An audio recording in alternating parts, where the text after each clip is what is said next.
Welcome into episode 27 of Agile Digital Business. This episode of the show will include a few tips about the voice platform and future readying your business for voice, some upcoming events, and an idea for you on the use of the social media channel LinkedIn. I am Vickie Maris. My website is vickiemaris.com. You can find my books at amazon.com/author/Vickie Maris. I am glad you are here, and I am also really glad to be back in the studio this evening creating this episode for you. I'm going to cue up the music here and give you a little bit of background about myself and about the show, Agile Digital Business. I am a digital futurist, a voice platform evangelist, and I'm the host of this podcast, Agile Digital Business. I like to challenge you to see the future of your business through the lenses of your current and future customers, clients, association members, and program participants. I also run a listener community for this podcast over in Patreon.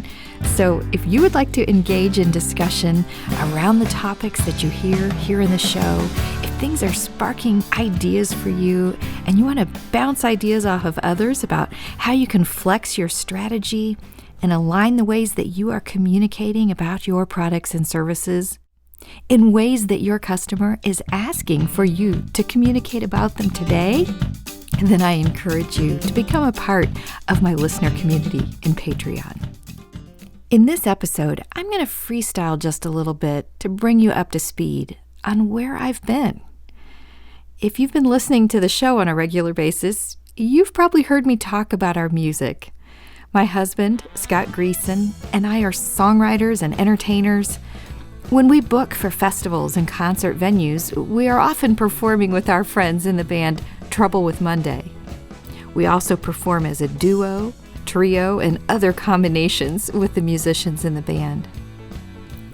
Our world was rocked on January 31st when we learned that our sound engineer for our band, Brian Metzger, who's traveled with our band for over 12 years, knew all of our songs like the back of his hand and was a good friend to each one of us.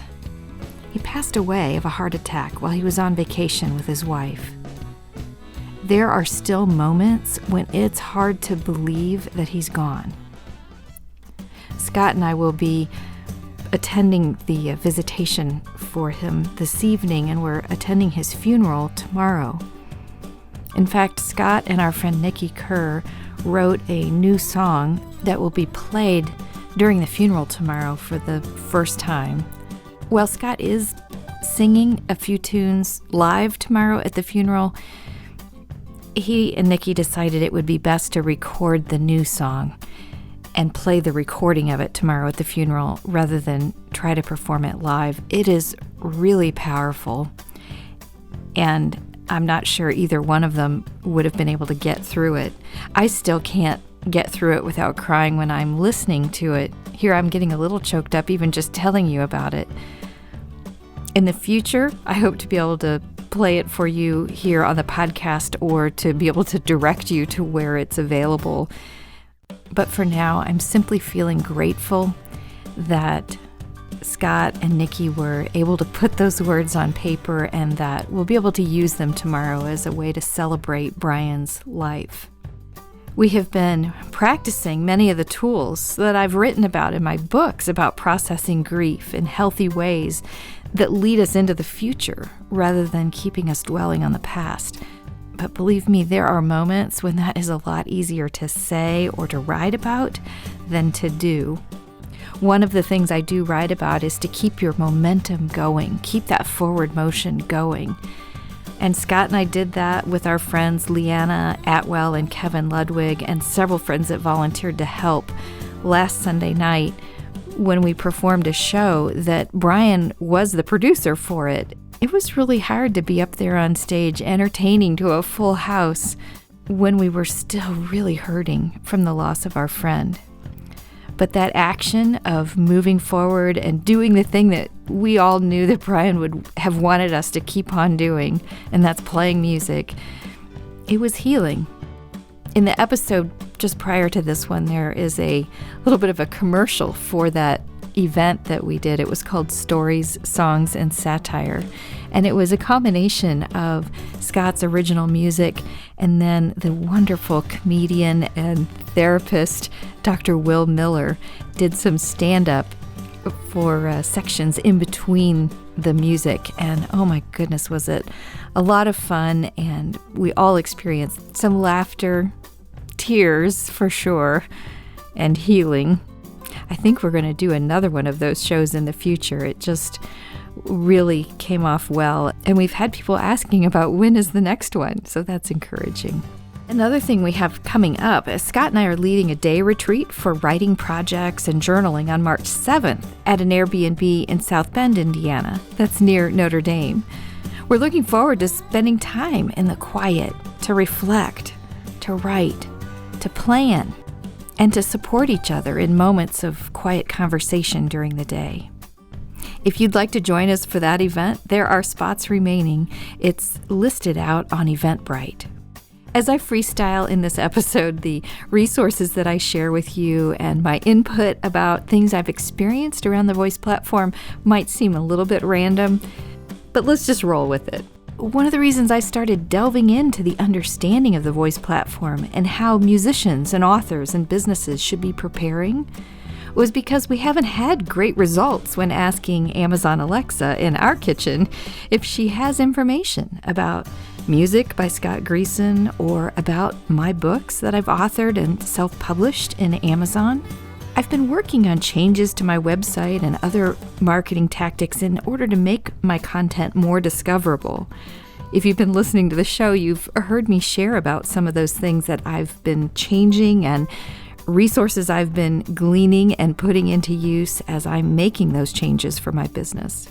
But here's my curiosity. Since my books are self-published in Amazon, you would think that it would be relatively easy for Alexa to dip into a data pool that would provide her with details about the titles of the books, about me as an author, about content related to the books. But she isn't very informed. So one step at a time, I'm updating my web pages. I'm claiming my author panel in Google. I'm updating my About page. I'm improving the load time on my site and going back to check on the load time, and several other things. I encourage you to go back and listen to some of the previous episodes if you are new to the show, and you'll pick up on some of those tools and techniques that I've been applying in my business and in my life as an author and as a musician with Scott. More specifically, in the topic of the voice platform, one of the podcast episodes that I made some notes about in recent weeks has been the 100th episode of Inside Voice. It's titled Marketing Tips by Leaders in the Space. I highly recommend that you listen to it. The show is hosted by Carrie Roberts. There's a focus on voice technology with educational and innovative content. I often listen to episodes of this show during my commute. Because of that, I use my voice to take notes by asking Siri to, quote, make a note. I've developed a process for putting a keyword in the first sentence of each of my notes so they are easier to search for later when I'm creating a podcast episode for this show or working on writing my next book. For instance, I might say, Siri, make a note. And then my first sentence will be something along the lines of, podcast next episode, period. Include in my notes from episode 100 of Inside Voice podcast, period. Helpful tips for my listeners, period. You get the idea. One of the concepts shared in this particular podcast, Inside Voice, was by Stuart Crane of SurveyLine and VoiceMetrics.io. He mentioned that the companies he's working with are collecting leads by voice, and they're creating tools to help other companies use voice for lead generation. The tool he mentioned was called Surveys by Voice, and it's a product of SurveyLine. Stuart also talked about a new platform his company has available called Engage by Voice. And that is by voicemetrics.io. If you would like to immerse yourself at a conference in this subject of voice, you might want to consider the upcoming conference, Voice Summit 2020. It's going to be held October 5th through the 8th in Washington, D.C.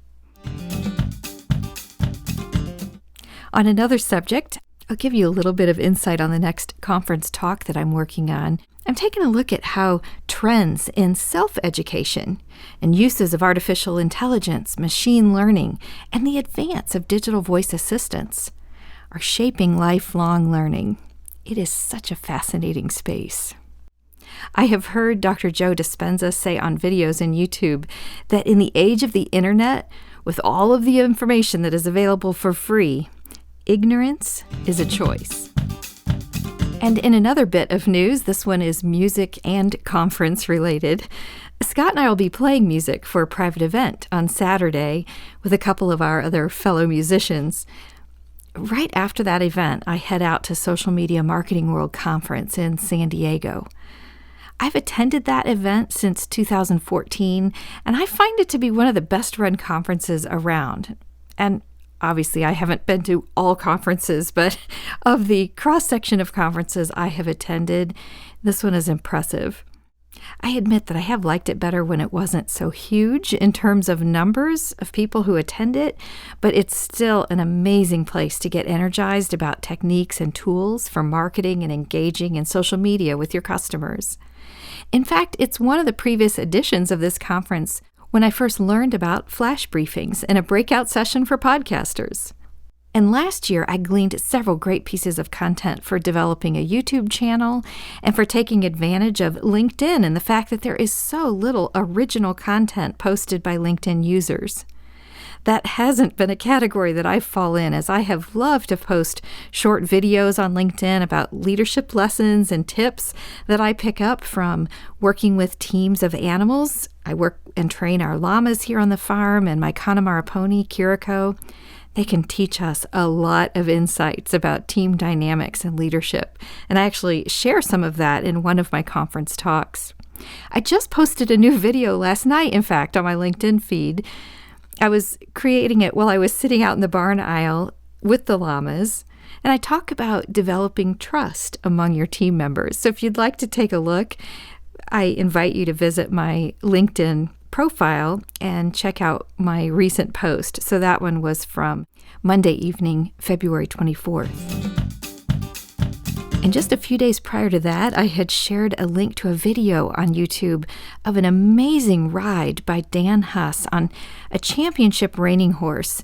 She's a quarter horse named Ms. Dreamy.